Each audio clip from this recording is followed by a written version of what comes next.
Ah Fırat, ben Güneş'e yedek mont almayı unuttum. Biz hallettik. Merak etme. Peki, Hazır mıyız? ben hazırım. Atlayın bakalım. Gel. Bakalım şunlara.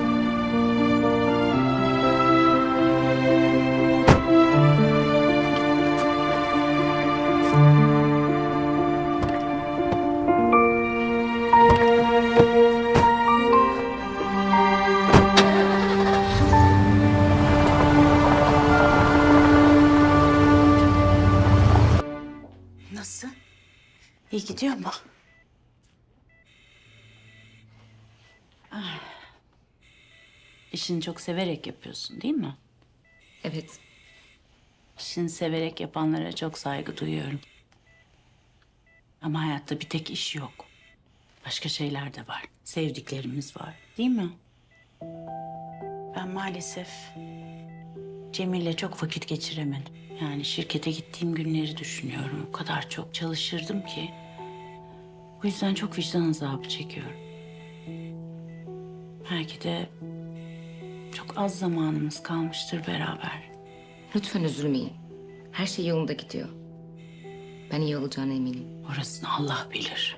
Şimdiye kadar çok umutlandım çünkü ama hepsi boşa çıktı.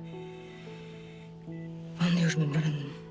Bugün benim için bir iyilik yap kendine. Ve izin yap. Git, gez, toz, doya doya sarıl sevdiklerine. Çünkü ben de öyle yapacağım. Peki. Nasıl isterseniz. Geç kalmamaya çalışırım. Tamam.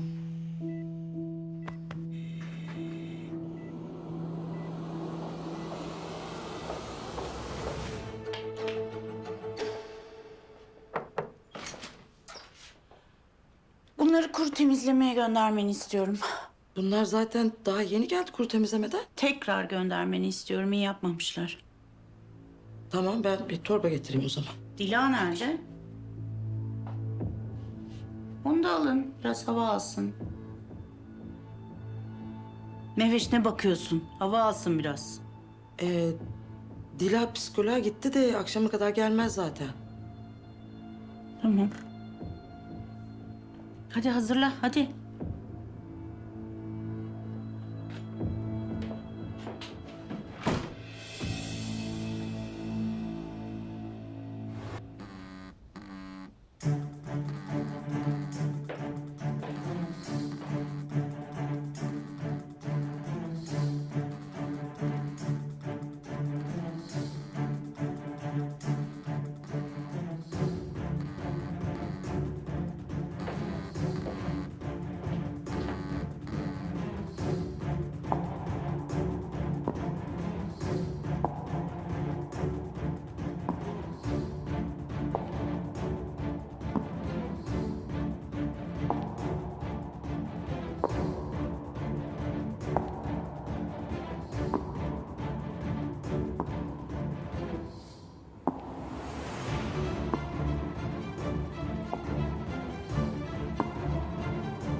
Allah kahretsin ya, annem cevap vermiyor. Fırat daha hızlı kullan arabayı lütfen.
Demek yıllar sonra ağzını açtığın an yaptığın ilk iş benim ismimi vermek, öyle mi?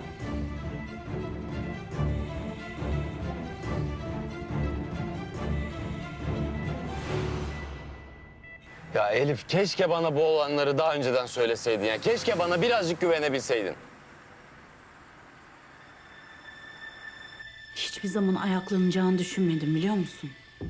Ama iyileşiyorsun.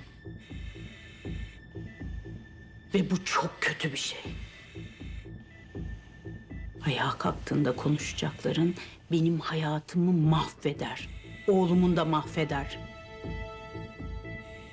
Onu böyle elimden alıp koparmana asla izin vermeyeceğim.